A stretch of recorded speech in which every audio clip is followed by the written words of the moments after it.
नमस्कार साथियों, स्वागत है आपका एक बार फिर से Kumar Gaurav current affair class notes. और मैं आपका दोस्त, आपका मित्र, आपके लिए लेकर आया हूं करंट अफेयर नोट्स, जो कि आपके सभी कॉम्पिटेटिव एग्जाम की दृष्टि से काफी इंपॉर्टेंट और हेल्पफुल रहते हैं। आज के हमारे जितने भी क्वेश्चन हैं, इन सभी में आपको बहुत ही महत्वपूर्ण जानकारियां देने वाला हूं। पुराने करंट अफेयर के साथ साथ नए करंट अफेयर पर भी पूरी चर्चा करने वाला हूं। एक एक क्वेश्चन को आपको समझाने वाला हूं। तो दोस्तों, इस वीडियो को आप अंत तक देखें, काफी हेल्पफुल वीडियो है आपके सभी कॉम्पिटेटिव एग्जाम के लिए। जितने भी फैक्ट हैं, जितने भी फैक्ट बनेंगे, उन सभी फैक्टों को आपको समझाने की कोशिश करूंगा। आप देख सकते हैं कि मैंने एक एक फैक्ट को इस वीडियो में लिखा है। जितने भी फैक्ट हैं काफी इंपॉर्टेंट हैं और Kumar Gaurav sir current affair class notes हैं, यानी जितने क्वेश्चन उसमें पूछे गए हैं उससे कहीं अधिक ज्यादा मैंने अपने नोट्सों में यह ऐड कर दिए हैं। तो आपको वीडियो को अंत तक देखना है, एक एक क्वेश्चन को समझना है।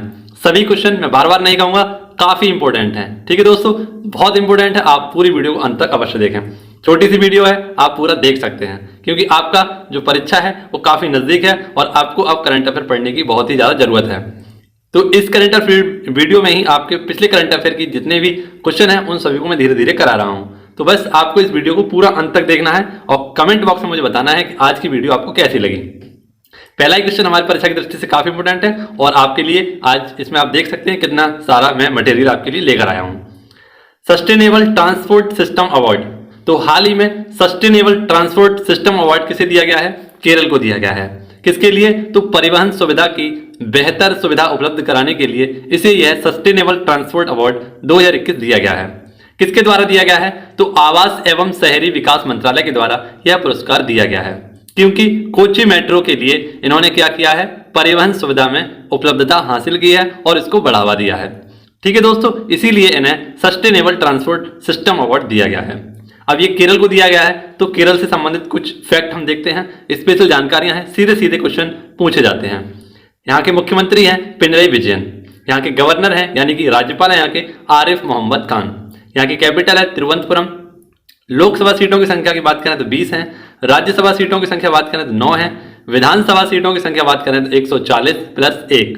वहीं पर कुल जिलों की संख्या है 14। इसी के साथ आपके लिए मैं कुछ इंपोर्टेंट पुरस्कार लेकर आया हूं, जिसे आपको देखना है और समझना है।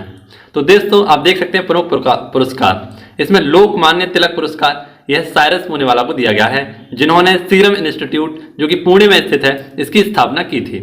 इसी के साथ आपको याद रखना है wild life photographer of the year, यह 2020 के हैं रॉबर्ट इरविन। ठीक है दोस्तों, आपको याद रखना है। Skoch group chief minister of the year. तो स्कॉच ग्रुप के द्वारा chief minister of the year का खिताब किसे दिया गया है? तो वाईएस जगनमोहन रेड्डी। ठीक है दोस्तों, आपको याद रखना है।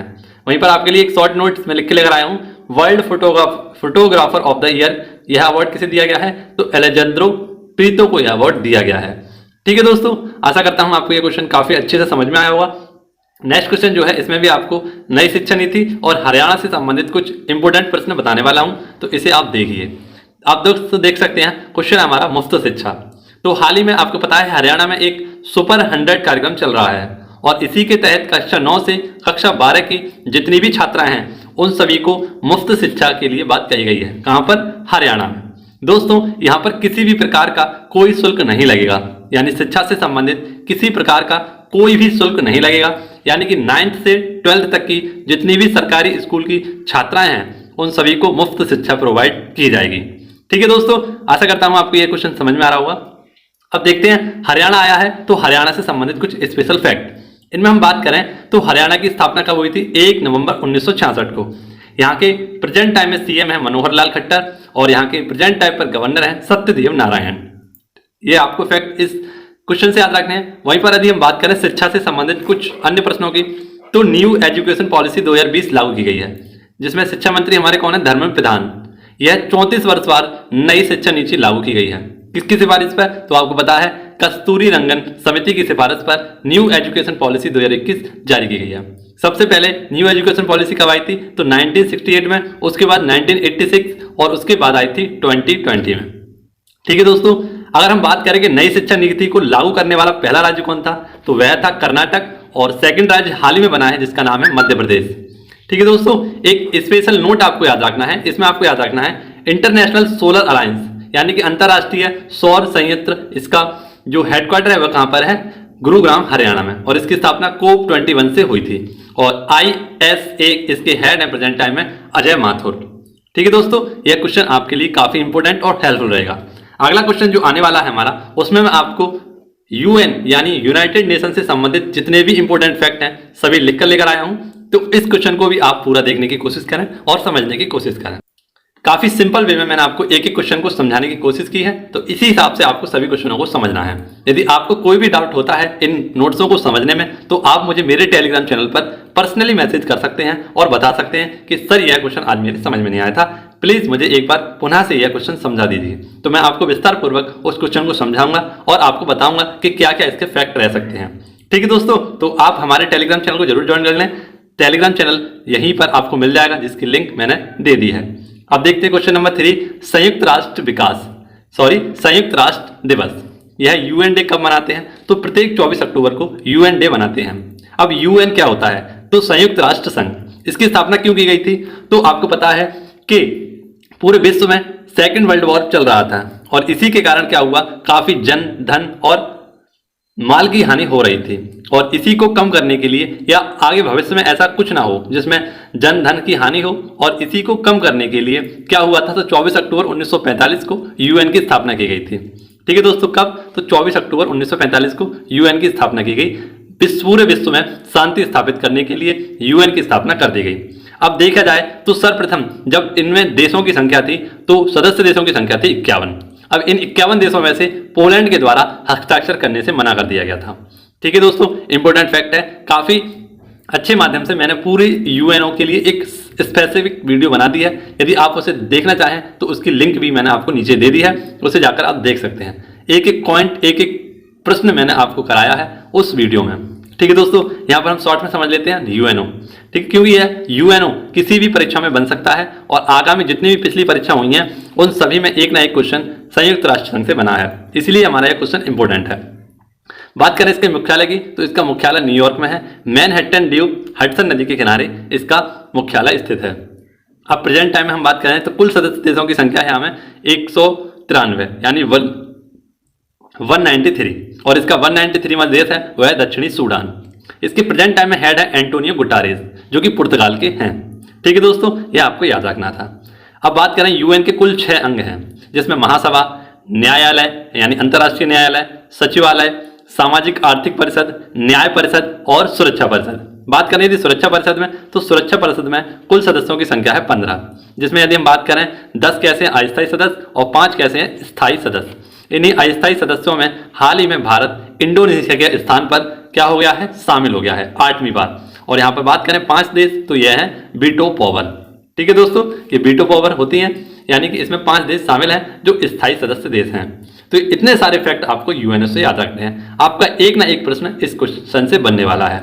ठीक है दोस्तों, अब जो नेक्स्ट क्वेश्चन हमारा क्वेश्चन नंबर 4, यह आपकी परीक्षा की दृष्टि से बहुत इंपॉर्टेंट है, क्योंकि आपको पता है जितने भी बैडमिंटन के टूर्नामेंट हैं, यानी कि जितने भी अफवाह यानी विंबलडन, ये सभी जितने क्वेश्चन मैं आपके लिए लेकर आया हूं, आपको समझाने की कोशिश करने वाला हूं। तो शॉर्ट नोट्स मैंने इसके बनाए हैं, आप देख सकते हैं, आपके लिए काफी हेल्पफुल रहने वाले हैं। पहले हम क्वेश्चन देखते हैं। आज का क्वेश्चन क्या है, डेनमार्क ओपन बैडमिंटन 2021 खिताब किसने जीता है? तो हाल ही में आपको पता है डेनमार्क में ओपन बैडमिंटन का खिताब चल रहा है, और इसे जीत लिया है विक्टर एक्सलेसन के द्वारा इसे जीत लिया गया है। वहीं पर उपविजेता है केंटो मोमोटो। यह विश्व के नंबर 1 बैडमिंटन खिलाड़ी हैं, लेकिन यह डेनमार्क ओपन बैडमिंटन सिर्फ 2021 हार चुके हैं, जबकि इसके स्थान पर कौन जीते हैं, तो विक्टर एक्सलेसन। ठीक है दोस्तों, आपको याद रखना है। अब देखते हैं बैडमिंटन संबंधित कुछ ऐसे फैक्ट, इस ऐसे ओपन जो सीधे परीक्षा में पूछे जाते हैं, और सभी छात्रों के लिए काफी एक टॉपिक जो है काफी कठिन टॉपिक है, लेकिन मैं आपको इसे याद करा दूंगा बहुत ही सिंपल वे में। देखिए AFWA, ठीक है, ए से होता है हमारा, इसे हम बोल सकते हैं अफवाह। ए से होता है हमारा ऑस्ट्रेलियन ओपन, एफ से होता है फ्रेंच ओपन, डब्ल्यू से होता है हमारा विंबलडन ओपन, और ए से होता है हमारा अमेरिकन ओपन। ठीक है दोस्तों, ये आपको याद रखना है। ये क्रम में होते हैं, Australian open, French open, Wimbledon open और अमेरिकन ओपन। वहीं पर हम देखें ऑस्ट्रेलियन ओपन 2021, इसमें महिला का खिताब किसने जीता है, तो नाओमी ओसाका, यह जापान से संबंधित है। वहीं पर हम बात करें ऑस्ट्रेलियन ओपन पुरुष एकल का खिताब किसने जीता है, तो नोवाक जोकोविक। तीनों को आपको गौर से देखना है। तीनों में हमें पता है कि ऑस्ट्रेलियन ओपन, फ्रेंच ओपन और विंबलडन ओपन, इन तीनों में पुरुष एक ही हैं जिनका नाम है नोवाक जोकोविक। आप देख सकते हैं तीनों में कौन है, नोवाक जोकोविक। केवल आपको क्या याद रखना है, महिलाएं। महिला इसमें है बारबोरी क्रेसिकोवा, ये चेक गणराज्य की हैं। वहीं पर यहाँ पर आपको महिला को देखना है एशले वर्टी, यह ऑस्ट्रेलिया की हैं। ठीक है दोस्तों, अब देखते हैं अमेरिकन ओपन। तो आपको याद क्या करना है, अमेरिकन ओपन, इससे क्वेश्चन आपका बनेगा। ठीक है दोस्तों, क्योंकि यह तो हमारा सरल हो गया कि तीनों में पुरुषों ने किसने जीता है, नोवाक जोकोविक। अब यहाँ पर जो है वो महिला और पुरुष दोनों अलग अलग हैं। तो महिलाएं इसमें एमा रादुकोण, यह इंग्लैंड की हैं, और पुरुष है हमारे डेनियल मेदवेदेव, यह रूस के हैं। तो अगर यहाँ पर नोवाक जोकोविक जीत जाते तो क्या कहलाते, ग्रैंड स्लैम कहलाते। ठीक है दोस्तों, परंतु ऐसा हो नहीं पाया और Daniel Medvedev American Open championship जीत गए। ठीक है दोस्तों, ये बैडमिंटन संबंधित कुछ अवार्ड थे जो मैंने आपको समझाए हैं, आपको बताए हैं। यदि आपको हमारी वीडियो पसंद आई हो, मेरी मेहनत पसंद आ रही हो, तो वीडियो को लाइक कर लेना, और अब मैं आपके ऊपर भरोसा बना चुका हूं तो एक बार चैनल को सब्सक्राइब कर लेना। ठीक है दोस्तों, आइए शुरुआत करेंगे हम नेक्स्ट क्वेश्चन। दोस्तों, अब मैं आपके लिए विश्वास बना चुका हूँ, तो आप जल्दी से चैनल को सब्सक्राइब कर लीजिए, और जिससे कि आपको लेटेस्ट अपडेट वीडियो नोटिफिकेशन मिलते जाएं और आप प्रत्येक question Kumar Gaurav current affair को समझ सकें और जान सकें। और इसी के साथ बेहतरीन से बेहतरीन फैक्ट मैं आपके लिए लिख कर लेकर आता हूं और उन्हें जान सकें, जो कि आपकी परीक्षा को और भी ज़्यादा मजबूत कर सकें। आइए देखते हैं नेक्स्ट क्वेश्चन को। जनजातीय नृत्य महोत्सव 2021 यह कहाँ पर चल रहा है? तो इसका आयोजन चल रहा है रायपुर छत्तीसगढ़ में। रायपुर छत्तीसगढ़ की राजधानी है, यहीं पर जनजातीय नृत्य महोत्सव 2021 का आयोजन चल रहा है। इसका आयोजन कब से कब तक चलेगा? तो 28 से 30 अक्टूबर तक इसका आयोजन चलेगा। कुल 3 दिनों तक यह आयोजन चलने वाला है। ठीक है दोस्तों, अब हम देखते हैं छत्तीसगढ़ से संबंधित कुछ स्पेशल फैक्ट। तो छत्तीसगढ़ के प्रेजेंट टाइम में मुख्यमंत्री हैं भूपेश बघेल, और यहाँ की गवर्नर है अनसुईया। ठीक है दोस्तों, और यहाँ की कैपिटल है रायपुर। अब आपको छत्तीसगढ़ से संबंधित कुछ स्पेशल फैक्ट में लिख कर लेकर आया हूं, जो सीधे सीधे आपकी परीक्षा में पूछे जा सकते हैं और आपको याद रखने हैं। तो हाल ही में कुछ दिनों पहले, परसों की बात है, मैंने आपको बताया था Shri Dhanvantari generic medical store. यह योजना किसके द्वारा? तो यहाँ के मुख्यमंत्री सीएम भूपेश बघेल जी के द्वारा चलाई गई थी। अब देखते हैं ई संजीवनी प्लेटफॉर्म, यह भी यहीं पर चलाया गया था। ई लोक अदालत, यह सर्वप्रथम छत्तीसगढ़ में जारी की गई थी। लोन बरातू अभियान, यह नक्सलवाद को खत्म करना तथा उसे कम करने के लिए चलाया गया था। ठीक है दोस्तों, यहाँ की पुलिस के द्वारा। पत्रकार कल्याण कोष योजना, यह भी छत्तीसगढ़ सरकार की योजना थी, जिसके तहत क्या हुआ था, पत्रकारों को उनके कल्याण के लिए इस कोष की जारी की गई थी। ठीक है, जहां पर उनको 10 लाख रुपए तक का मुआवजा मिल सकेगा, जिनकी कोविड-19 में मृत्यु हो गई थी जिन पत्रकारों के लिए, उनके लिए यह कल्याण पत्रकार कोष योजना स्टार्ट किया गया था। अब इसी के साथ आज का हमारा नेक्स्ट क्वेश्चन, और इसमें मैं आपके लिए लेकर आया हूं मंत्रिपरिषद 2021, जितने भी नए मंत्री हैं उनकी पूरी एक लिस्ट। तो इसे तो आपको पूरा देखना है और समझना है। निपुण भारत कार्यक्रम, यह कब शुरू किया गया था? तो 5 जुलाई 2021 को निपुण कार्यक्रम चलाया गया था। अब यह चर्चा का विषय क्यों बना हुआ है? तो इसकी जो राष्ट्रीय संचालन समिति है, इसके अध्यक्ष बनाए गए हैं, और इसके अध्यक्ष कौन बने हैं? तो भारत के शिक्षा मंत्री धर्मेंद्र प्रधान इसके संचालन समिति के अध्यक्ष बने हैं। यानी आपको पता है कि निपुण का संबंध किससे है? तो शिक्षा से संबंध है इसका। यानी जितने भी 5 ग्रेड यानी छोटी क्लास के जो बच्चे हैं उनके लिए क्या करना था, मैथ को सिखाना था। यानी इनका जो प्राइमरी मैथ था उसको समझाना, पढ़ाने के लिए इस निपुण भारत कार्यक्रम को चलाया गया था। और इसी के क्रियान्वयन के लिए एक समिति का गठन किया गया है, जिसका नाम है राष्ट्रीय संचालन समिति। और इसके जो खुद स्वयं अध्यक्ष बने हैं वह भारतीय शिक्षा मंत्री कौन बने हैं? धर्मेंद्र प्रधान। आपको याद रखना है, सीधा सीधा आपसे क्वेश्चन पूछा जाएगा। अब जो आज की हमारी सीरीज है मंत्री वाला, ये मंत्री वाला मैं आपके लिए पढ़ाऊंगा, और इसमें आपको नए जितने भी मंत्रियों की नियुक्ति की गई है उनके बारे में पूरी एक लिस्ट लेकर आया हूं। तो इन्हें आपको समझना है और पढ़ना है। तो देख सकते हैं आप, आपके सामने मैं पेश करता हूं यह मंत्री वाली सीरीज, जिसको आपको समझना है और पढ़ना है। इसमें आपके लिए लेकर आया हूं जल शक्ति मंत्रालय, यह गजेंद्र सिंह शेखावत से संबंधित है। विद्युत एवं ऊर्जा मंत्री राजकुमार सिंह है। खाद्य प्रसंस्करण उद्योग मंत्री पशुपति कुमार पारस हैं। रेल मंत्री, संचार मंत्री, इलेक्ट्रॉनिक सूचना प्रसारण मंत्री यह अश्विनी वैष्णव है। खेल एवं युवा मामले एवं सूचना प्रसारण, इससे कौन है? तो यह अनुराग ठाकुर हैं। संस्कृति एवं पर्यटन मंत्री तो जी किशन रेड्डी। मत्स्य पालन पशुपालन डेयरी मंत्री यह पुरुषोत्तम रूपाला। तो आशा करता हूं आपको यह मंत्री वाली जो सीरीज है पसंद आई होगी। आप लाइक करें और दोस्तों के साथ शेयर करें। ठीक है दोस्तों, जिससे उनका भी कुछ फायदा हो सके। और आपको यदि हमारे पूरी PDF चाहिए तो हमारे टेलीग्राम चैनल को ज्वाइन कीजिए। नेक्स्ट क्वेश्चन भी आपके लिए काफी इंपॉर्टेंट रहने वाला है। इसमें आपको महत्वपूर्ण जानकारी के साथ साथ पिछले करंट अफेयर के पुरस्कारों के बारे में बताने वाला हूं, तो इसे भी आप पूरा अंत तक देखें। आशा करता हूं आप इस वीडियो को पूरा देखते होंगे। शांति पुरस्कार 2021 दिया गया है, तो किसे दिया गया है? तो यह दिया गया है तिस्सी डंगारेम्बा। किसे दिया गया है? तिस्सी डंगारेम्बा को यह पुरस्कार दिया गया है। बात करें शांति पुरस्कार, तो यह किससे संबंधित है?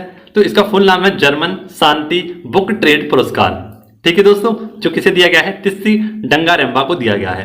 यह कौन है? एक महिला है जिन्हें यह पुरस्कार दिया गया है। एक उपन्यासकार है जिनके लिए इन्हें दिया गया है। तो इनके लिए यह पुरस्कार क्यों दिया गया है? तो भ्रष्टाचार विरोधी हैं ये और नक्सल विवाद को, भेदभाव को इन्होंने कम किया है, इसी के लिए इन्हें यह पुरस्कार शांति पुरस्कार 2021 दिया गया है। ठीक है दोस्तों, आपको याद रखना है। इसी के साथ आपको देखना है ई पंचायत पुरस्कार 2021 किसे दिया गया था? तो उत्तर प्रदेश को। बेटली पुरस्कार 2021 किसे दिया गया था? तो नुक्लूफोम को। 69वीं मिस यूनिवर्स यह एंड्रिया मेजा थी, इन्हें दिया गया है। ठीक है दोस्तों, इतने सारे अवार्ड आपको इस क्वेश्चन से याद रखने थे। और नेक्स्ट क्वेश्चन जो आने वाला है, इसमें मैं आपको हाल ही में जितनी भी प्रथम चीजें हैं, यानी ऊंची, लंबी, बड़ी, बड़ा पार्क, 3D प्रिंटेड हाउस, इन सभी के बारे में बताने वाला हूं। तो आप इस क्वेश्चन को भी पूरा देखिए और समझने की कोशिश कीजिए। क्वेश्चन नंबर 8, यह आपके लिए सीधा सीधा आपकी परीक्षा में पूछा जाएगा। काफी इंपोर्टेंट क्वेश्चन है और यह क्वेश्चन 100% आपकी आगामी परीक्षाओं में बनने वाला है। तो पूछा गया है कि टेस्ट ट्यूब भैंस का बछड़ा, तो हाल ही में आपको बता दें, टेस्ट ट्यूब भैंस का बछड़ा जिसका नाम है बन्नी। ठीक है दोस्तों, यह इसने जन्म लिया है कहां पर? तो गुजरात में पहली बार IVF तकनीक के द्वारा टेस्ट ट्यूब बेबी, जिसमें एक बछड़े का जन्म किया गया है। ठीक है दोस्तों, इसका जन्म या test tube baby test tube बछड़े का जो जन्म हुआ है किसके लिए हुआ है? दुग्ध उत्पादन क्षमता को बढ़ावा देने के लिए इसका हाल ही में क्या किया गया है? प्रयोग किया गया था और इसमें हम सफल हुए हैं। तो यह भारत का पहला टेस्ट ट्यूब भैंस का बछड़ा है जिसका नाम है बन्नी। यह IVF क्या होता है? तो what is IVF? In vitro fertilisation, ये क्या होता है? IVF। ठीक है दोस्तों, जब स्पर्म और ओलम को क्या कर जाता है? मिक्स किया जाता है, उसके बाद फर्टिलाइजर करके इसको, जो मादा होती है, प्रेग्नेंट होती है, उसके पुनः से प्रवेश कराकर इसे फर्टिलाइज किया जाता है और इससे बनता है टेस्ट ट्यूब। ठीक है, और इसी को नाम दिया गया है बन्नी। अब देखते हैं कुछ संबंधित प्रश्न। नेशनल डेयरी रिसर्च इंस्टीट्यूट, तो यह करनाल हरियाणा में है। पहला फ्लोटिंग पावर पार्क सबसे बड़ा यह विशाखापट्टनम में है, यानी तैरने वाला पार्क, सोलर पार्क है यह विशाखापट्टनम में। दूसरा जीन बैंक लोकार्पण यह दिल्ली में किया गया था। 3D printed house, 3D printed house यह कहां पर है? नीदरलैंड में। पहला जीवाश्म स्टील यह स्वीडन में है। ठीक है दोस्तों, अब देखते हैं नेक्स्ट क्वेश्चन, क्वेश्चन नंबर 9। काफी इंपॉर्टेंट क्वेश्चन है, यह भी इसको आपको समझना है और मुझे बताना है कि आपको यह क्वेश्चन समझ में आया कि नहीं। एरोमेटिक गार्डन सुरभि वाटिका, इसका उद्घाटन कहां पर किया गया है? तो उत्तराखंड। उत्तराखंड में भी कहां पर? तो हल्द्वानी के लाल कुआं में इसका क्या किया गया है? उद्घाटन किया गया है। यह सुरभि वाटिका क्या है? तो यहां पर क्या किया जाएगा? 140 प्रकार के सुगंधित प्रजातियों को लगाया जाएगा, यानी 140 प्रकार की ऐसी प्रजातियां लगाई जाएंगी जो सुगंधित होंगी और इसीलिए इसका नाम दिया गया है सुरभि वाटिका। इंग्लिश में हम जानेंगे इसे एरोमेटिक गार्डन के नाम से। ठीक है दोस्तों, आपको याद रखना है कहां पर? उत्तराखंड में यह खोला जाएगा। इसी के साथ आपको स्पेशल फैक्ट याद रखने हैं। ट्यूलिप गार्डन जम्मू कश्मीर में, फूलों की घाटी उत्तराखंड में है। वंदना कटारिया बेटी बचाओ बेटी पढ़ाओ की ब्रांड एम्बेसडर हैं और यह कहां की हैं? उत्तराखंड की हैं। ठीक है दोस्तों, जिन्हें क्या बनाया गया है? तो बेटी बचाओ बेटी पढ़ाओ ब्रांड एम्बेसडर बनाया गया है उत्तराखंड का। दूसरा स्मोक टावर कहां पर लगाया गया है? तो आनंद विहार दिल्ली में दूसरा स्मोक टावर लगाया गया था टाटा कंपनी के द्वारा। और पहला कहां पर लगाया गया था? तो कनाट पैलेस दिल्ली में भी यह पहला स्मोक टावर लगाया गया था। सबसे ऊंचा वायु शोधन यह चंडीगढ़ में लगाया गया है, जो कैसा? 24 मीटर का सबसे ऊंचा प्योरीफायर है। कैसा? एयर प्योरीफायर है चंडीगढ़। तो इसकी वास्तुकार कौन थे आपको बता दें? ली कार्बूसियर। कौन थे इसके वास्तुकार? ली कार्बूसियर। इसके क्या थे? इसके वास्तुकार थे। इसे आपको याद रखना है, इंपोर्टेंट फैक्ट है। क्वेश्चन नंबर 10, इसमें आपके लिए लेकर आया हूं गजब की लिस्ट। ठीक है, गजब की लिस्ट आपको देखनी है और समझनी है। टिग्रोनोप्लेटेसस कोरोना नामक एक भृंगी प्रजाति की खोज की गई है। ठीक है दोस्तों, इसका नाम क्या है? टिग्नोप्लेटेसस कोरोना। यह क्या है? तो कोरोना के नाम पर रखी गई एक द्वीप, या इसकी खोज कहां पर की गई है? भृंग क्या होता है? आपने कीड़ा देखा होगा, वही है ये। ठीक है, और इसकी खोज कहां पर की गई है? तो सुलावेसी द्वीप इंडोनेशिया में इसकी खोज की गई है। इंडोनेशिया की बात करें तो इंडोनेशिया सबसे ज्यादा द्वीप समूह वाला देश है लगभग इसके पास 13,000 द्वीप हैं। ठीक है दोस्तों, जिसमें इसका सबसे ज़्यादा जो चर्चित या सबसे ज़्यादा फेमस जो द्वीप है जिस पर इंडोनेशिया लगभग 80% बसा हुआ है, उनका नाम है जकार्ता और जावा। ये दोनों ही इसके महत्वपूर्ण द्वीप हैं जिन्हें आपको याद रखना है। और इसकी जो एकमात्र जिस पर इसकी लगभग 70% जनसंख्या रहती है जकार्ता में, और यहीं पर इसकी राजधानी है। यहीं पर मुख्य ज्वालामुखी हैं जिन्हें आपको याद रखना है, माउंट सिनाबुंग ज्वालामुखी, माउंट मेरापी ज्वालामुखी और क्राकोरतोवा ज्वालामुखी हैं, जो काफ़ी इंपॉर्टेंट हैं। अब आपके लिए लेकर आया हूँ जो खोज हुई हैं हाल ही के समय में, कुछ महत्वपूर्ण खोज की गई हैं, इनके बारे में पूरी एक लिस्ट लेकर आया हूँ जिन्हें आपको समझना है। इस लिस्ट में आपको बताऊंगा सभी इंपॉर्टेंट फैक्ट। ये हाल ही में कुछ खोज की गई थी, इनके बारे की पूरी लिस्ट है, आपको देखनी है। देखिए, टेलीटोफस यह 7.3 करोड़ पुराना डायनासोर है और मैक्सिको में यह प्राप्त हुआ था। सॉरीपॉडी यह 10 करोड़ साल पुराने जीवाश्म है डायनासोर के। ठीक है, इसका नाम रखा गया है सॉरीपॉडी। जाइलोफिस दीप्ति यह सांप की नई प्रजाति है। निंजा टाइटोनोसॉर्स यह क्या है, 14 करोड़ साल पुराना है, डायनासोर के जीवाश्म है। ठीक है दोस्तों, इसी के साथ सिस्टूरा हिरण्यकेशी यह मछली की नई प्रजाति है और महाराष्ट्र के अंबोली जिले में इसकी खोज की गई थी। पायरोट्रिस्ट्रिया लालजी यह कॉफी की नई प्रजाति है और अंडमान निकोबार में इसकी खोज की गई थी। पीताम्बर और केसरी यह हल्दी की नई किस्में हैं। 28,000 वर्ष पुराना शावक जीवाश्म मिला है साइबेरिया में। ये सारे करंट अफेयर नोट्स हैं, आपको याद रखने हैं, और ये हाल ही की कुछ प्रमुख खोजें थी जिन्हें आपके सामने में रखा है। ठीक है दोस्तों, आशा करता हूँ आपको पसंद आया होगा। आइए देखते हैं आज का हमारा फूलपत्ती वाला सवाल है, जिसका आंसर आपको कमेंट बॉक्स में बताना है। तो क्वेश्चन हमारा, G20 विशेष शिखर सम्मेलन हुआ है, इसकी अध्यक्षता किस देश ने की थी? इसका आंसर आपको कमेंट बॉक्स में बताना है। आइए हम बात करते हैं कल वाले क्वेश्चन के आंसर की। कल वाला हमारा फूलपत्ती वाला सवाल था, पूछा गया था हाल ही में अंशु मलिक ने विश्व चैंपियनशिप में कौन सा पदक जीतकर इतिहास रचा है? इसका राइट आंसर हो जाएगा रजत पदक। उन्होंने अंशु मलिक ने विश्व चैंपियनशिप में रजत पदक जीतकर, वैसे तो फाइनल में पहुंच चुकी थी लेकिन फाइनल में हार गई और इसीलिए इन्हें रजत पदक से सम्मान किया गया, जिन्होंने भारत को यह जीत दिलाकर इतिहास रच दिया। तो दोस्तों, आज के हमारे वीडियो के सभी क्वेश्चन समाप्त होते हैं। आशा करता हूं आपको यह वीडियो काफ़ी पसंद आई होगी। यदि पसंद आई हो तो वीडियो को लाइक करना और दोस्तों के साथ शेयर करना। दोस्तों, यदि आपके मन में आपके लिए मैं भरोसा बना चुका हूं तो आप हमारे चैनल को सब्सक्राइब कीजिए और मेरे साथ जुड़िए इन करंट अफेयर नोट्स वाली वीडियो में। इसी के साथ साथ मैं आपको प्रत्येक करंट अफेयर नोट्स प्रोवाइड कराता हूं, क्योंकि सुविधाओं के अभाव में मैं अपने हाथों को और ज़्यादा मजबूत करके आपको यह करंट अफेयर नोट्स और इसी के साथ साथ अन्य नोट्सों को प्रोवाइड कराता हूं। तो यदि आपको मेरी मेहनत पसंद आती हो तो हमारे चैनल को सब्सक्राइब कीजिए और मेरे साथ जुड़िए, जिससे मैं आपको काफ़ी इंपॉर्टेंट तरीके से छोटी सी वीडियो में पूरा सब कुछ समझा सकूं, बता सकूं और आप अपनी परीक्षाओं को नस्तेनाबूद कर सकें। तो बस इसी के साथ भरोसा बनाइए, चैनल को सब्सक्राइब कीजिए, वीडियो को लाइक कीजिए, वीडियो को शेयर कीजिए। मिलेंगे आपसे नेक्स्ट वीडियो में, तब तक के लिए घर पर रहें, सुरक्षित रहें और व्यस्त रहें। धन्यवाद। जय हिंद, जय भारत।